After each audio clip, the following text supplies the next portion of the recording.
Wild Event, the multiple graded stakes winning son of leading sire Wild Again, enters stud at Arthur Appleton's Bridlewood Farm in Ocala, Florida.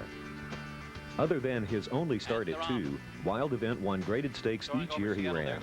In his debut at Aqueduct in November of 1995, he displayed the promise that would soon be realized. Goury Lane Wild Event, and it is a Wild Event short lead. Goury Lane running in second, Northern Guard third. Tiger Rag on the rail is fourth, and on the outside, Traffic Circle running in fifth. Then it's a Bash and Dances, followed by Saratoga Tough, 2 lengths back to Not Too Easy. A big break back to Soaring Over Seattle, who lags behind the rest. The first quarter goes in 23 1/5 seconds. Wild Event in control on the backstretch, running very strongly at this point. Northern Guard edging into second on the outside. Then it's Goury Lane at the rail third. Traffic Circle kept within 2 lengths of the lead and in good striking position on the outside. Then it's a Bash Dances and Tiger Rag at the rail. Saratoga Tough and Not Too Easy. Midway round the far turn, it's still Wild Event holding on to the lead. Ran a half in 47 1/5 seconds. Northern Guard beginning to turn the pressure on. Traffic Circle put to a drive on the outside third. Goury Lane is fourth. Off the turn and into the stretch, and Jerry Bailey shakes up front running Wild Event, and Wild Event is responding. Wild Event is shaking loose here. Northern Guard left behind in second, and Goury Lane toward the inside. On the outside, Traffic Circle all chasing Wild Event. Wild Event here going on to a good-looking performance.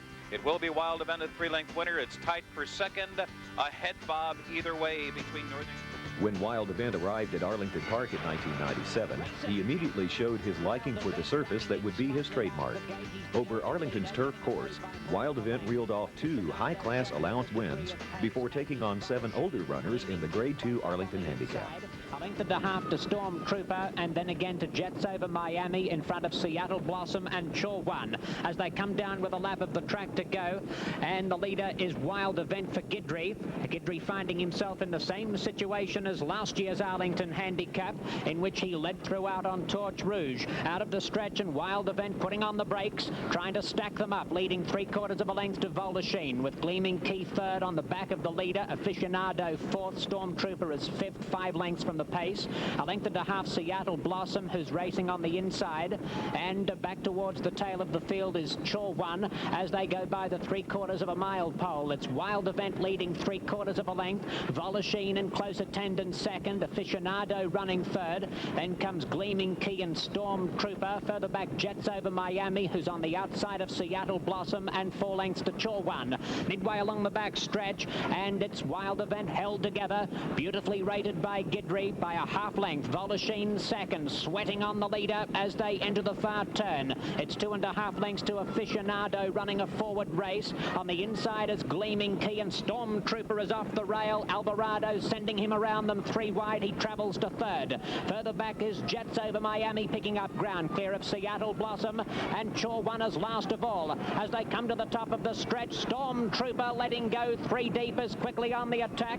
Wild Event still with his head in front, but Stormtrooper ambles up on the outside. He's going better at the 8th pole. Stormtrooper, Wild Event is kicking back along the inside. Stormtrooper just in front. Wild Event is very game on the inside. Wild Event matching Stormtrooper. They're clear of Chore One. Wild Event, Stormtrooper. Wild Event just in front of Stormtrooper, and Wild Event beats Stormtrooper. Third home, Chore One. With his first major stakes win secured, Wild Event traveled to Lexington to take on 9 of the country's top grass milers in the Grade 3 Keeneland Breeders' Cup Mile.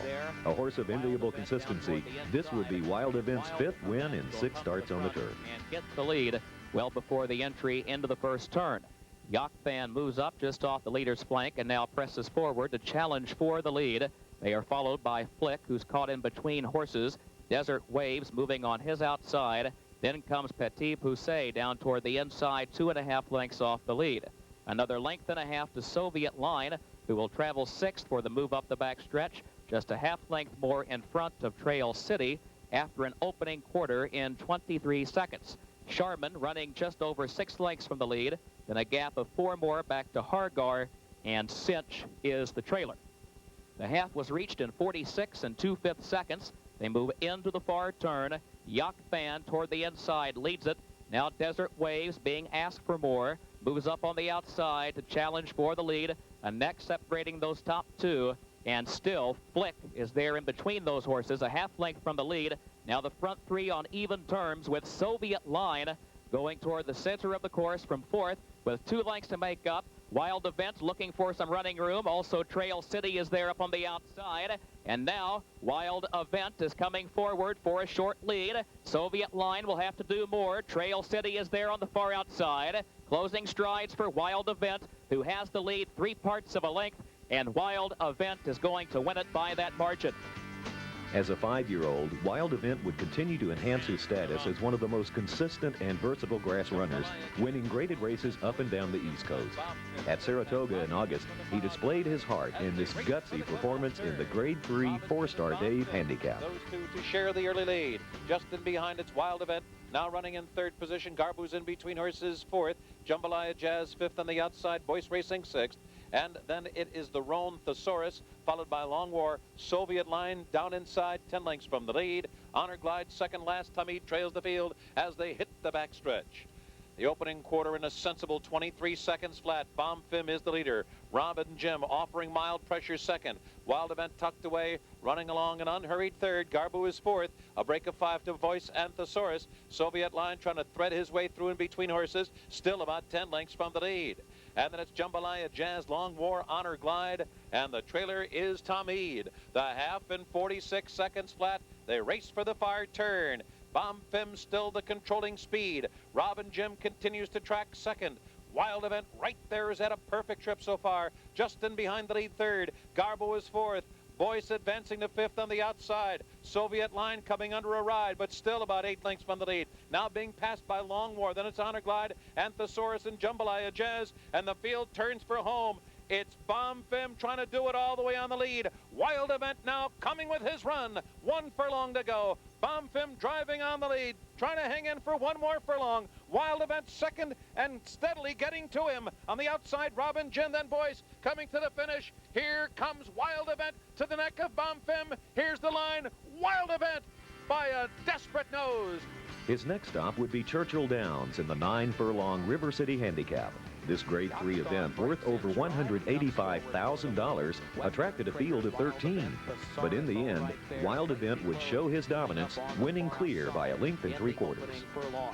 Yakthon, Wild Event, now Treat Me Doc moving forward into 3rd to join the front 2 as they move down toward the turn. Lazy Load is caught out wide in 4th. Honor Glide stays next to the hedge with Western Trader. Thesaurus works over toward the inside, 4 lengths off the lead. Mutawaj moves up on the far outside around the turn, 5 lengths off the pace. Then a break of 2 more to Tanasa, Daylight Savings, Buff, Majestic Jove, and Floricelli, who is last. Opening quarter in 23-1. Yakthon, the leader by 3 parts of a length to Wild Event, who's second by a neck. Honor Glide, a close-up 3rd next to the hedge. In fact, now takes the 2nd spot. Lazy Load lays just off the leaders in 4th, followed by Western Trader, Mutawaj, then Treat Me Doc. Thesaurus on the outside is 5 lengths off the lead after a half in 47 seconds. Then Tanasa, Daylight Savings, who's 7 from the front, followed by Floricelli, Buff, and Majestic Jove. Coming to the quarter pole, Yakthon leading Wild Event 3 parts of a length. Lazy Load is still 2.5 lengths off the leader in 3rd. Honor Glide is lingering 4th, and they're into the stretch with Yakthon to get. Wild Event draws alongside. Lazy Load goes to 3rd. The rest have work to do, and Wild Event strides out for the lead in the final furlong. Yakthon is now 2nd. Buff has a lot of ground to cover. He's coming late with Daylight Savings, but Wild Event has gotten free. Wild Event down to the line, wins the River City. Wild Event's 3rd graded stakes triumph of 1998 would come in the state of his birth, Florida. In the Grade 2 W.L. McKnight Handicap at Calder, Wild Event closed out his 5-year-old campaign in impressive style. To Musical Ghost. It's another 2 lengths to the inside. That's a Colonel Bradley, half length back from between horses to Crown Attorney. Moving on the far outside, that's N.B. Forrest moving up. Next comes Danielle's Gray, and 2 lengths back, the trailer is Panama City. They went the first quarter in 24-4. They move around the stretch turn for the first time. On the inside, it's Glock. On the outside, Wild Event. Their heads apart. Then it's 2 lengths back to the outside. NB Forest is settled in third. Half length to the hedge. That's Musical Ghost fourth. Then it's 2 lengths back toward the outside. Danielle's Gray. It's another half length to the inside. It's Crown Attorney. Then 2 more lengths back. It's Panama City. They come to the finish line for the first time with Glock in front by a length. Wild Event on the outside is second, and to the inside, that's Musical Ghost. Outside of him comes NB Forest. It's another length back to the outside. That's Danielle's Gray. Then at the hedge, Colonel Bradley. Length to the outside, Panama City. 2 lengths back, Crown Attorney. They went the half in 49-2, and they move around the clubhouse turn now, head for the backstretch for the final time. Glock leads by a length on the outside. Wild Event is second to the inside. Musical Ghost. Half length back, that's NB Forest fourth. Then 2 lengths to the inside. It's Colonel Bradley. Danielle's Gray on the outside. Widest of all, Panama City. 2 lengths to the hedge. Crown Attorney. They went 3/4 and 1/14 flat, and they moved to the half-mile pole. Glock's been there since the beginning. He still leads by a length. On the outside, that's NB Forest. Wild Event between horses to the inside. It's Musical Ghost. Another length back, that's Colonel Bradley. Then to the outside, it's Danielle's Gray. 2 lengths back to the inside, Crown Attorney. They went the mile in 1:38-3. There's a 1/4 mile to go in the WL McKnight, and on the inside, Glock still clings to a short lead. On the outside, it's still Wild Event right there second. 2 lengths back, NB Forest put to the whip. Down the outside, it's Panama City. They move past the 8th pole. On the outside, Wild Event now gets a short lead. At the rail, it's Glock second, length and a half to the outside, NB Forest. Then comes Musical Ghost. Deep stretch with the lead, that's Wild Event. He takes the WL McKnight handicap a length and a half. With a race record that showed nearly every trait of an outstanding horse, consistency over various courses, versatility with wins from 7 furlongs to 1.5 miles, and a long list of graded stakes wins, Wild Event still lacked just one thing, a Grade 1 win. In 1999, at the age of 6, Wild Event would secure his reputation of greatness in the prestigious Early Times Turf Classic at Churchill Downs. Up front, it's Aboriginal Apex, and Chris McCarron slowing it down up front, in front by a length and a half.